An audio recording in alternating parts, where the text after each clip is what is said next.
नमस्कार. श्री स्वामी समर्थ. गुरुवार हा दत्तगुरूंचा आणि आपल्या लाडक्या श्री स्वामी समर्थ महाराजांचा अत्यंत पवित्र दिवस मानला जातो. या दिवशी आपण केलेल्या छोट्याशा सेवेने सुद्धा स्वामी अत्यंत प्रसन्न होतात आणि आपल्या भक्ताच्या पाठीशी खंबीरपणे उभे राहतात. पण बऱ्याचदा आपल्या मनात प्रश्न येतो की गुरुवारी नेमकी कशी सेवा करावी, स्वामींना प्रसन्न कसे करावे. चला तर मग आजच्या या व्हिडिओमध्ये अगदी सोप्या आणि प्रभावी मार्गाने गुरुवारी स्वामींना कसे प्रसन्न करायचे हे सविस्तर जाणून घेऊया. सर्वात पहिली आणि महत्त्वाची गोष्ट म्हणजे गुरुवारी सकाळी लवकर उठून स्नान उरकून घ्यावे. स्वच्छ पिवळे किंवा फिकट रंगाचे कपडे परिधान करावेत, कारण पिवळा रंग स्वामींना आणि गुरुतत्वाला अत्यंत प्रिय आहे. त्यानंतर घरातील देवाऱ्यात स्वामींच्या मूर्तीची किंवा फोटोची स्थापना करावी. जर तुमच्याकडे स्वामींची मूर्ती असेल तर त्यांना शुद्ध पाण्याने किंवा पंचामृताने स्नान घालावे.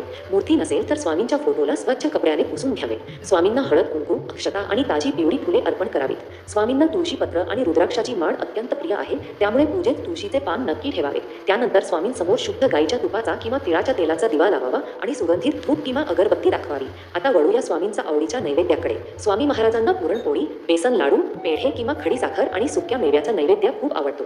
जर हे शक्य नसेल तर मनापासून वाहिलेले गाईचे दूध किंवा साधी खडी साखर सुद्धा स्वामी तितक्याच प्रेमाने स्वीकारतात. मुख्य म्हणजे नैवेद्य दाखवताना त्यात तुळशीचे पान ठेवायला विसरू नका. पूजा आणि नैवेद्य झाल्यावर येते सर्वात महत्त्वाची गोष्ट, ती म्हणजे नामस्मरण आणि जप. स्वामींना कोणतीही अवघड पूजा किंवा कठीण कर्मकांडाची गरज नसते. त्यांना हवी असते फक्त भक्ताची खरी भक्ती.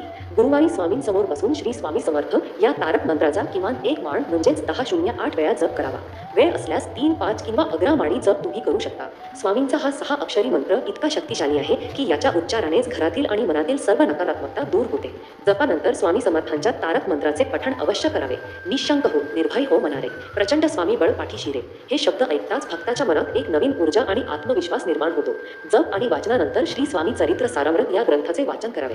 जर तुमच्याकडे वेळ कमी असेल तर गुरुवारी कमीत कमी 1, 2 आणि 21व्या अध्यायाचे वाचन नक्की करावे.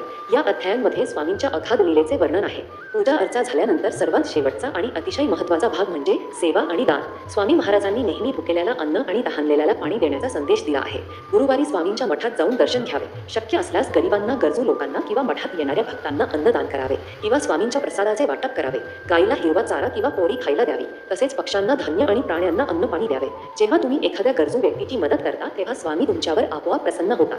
शेवटी एक गोष्ट कायम लक्षात ठेवा, स्वामींना बाह्य दिखावा किंवा कर्मकांडापेक्षा तुमचा भाव महत्त्वाचा वाटतो. तुमच्या मनात जर स्वामींबद्दल निस्सीम श्रद्धा, सबुरी आणि प्रामाणिकपणा असेल तर स्वामी तुमच्या एका हाकेला धावून येतील. भिऊ नकोस, मी तुझ्या पाठीशी आहे, हा स्वामींचा शब्द केवळ एक वाक्य नसून प्रत्येक भक्तासाठी एक अखंड विश्वास आहे. त्यामुळे या गुरुवारी अगदी साध्या आणि मनापासून केलेल्या सेवेने स्वामींना प्रसन्न करा आणि त्यांचा आशीर्वाद प्राप्त करा. तुम्हा सर्वांवर श्री स्वामी समर्थांची कृपा अशीच कायम राहो, हीच स्वामी चरणी प्रार्थना. श्री स्वामी समर्थ. व्हिडिओ आवडला असल्यास लाईक करा, शेअर करा आणि आपल्या चॅनलला सबस्क्राईब करायला विसरू नका. धन्यवाद.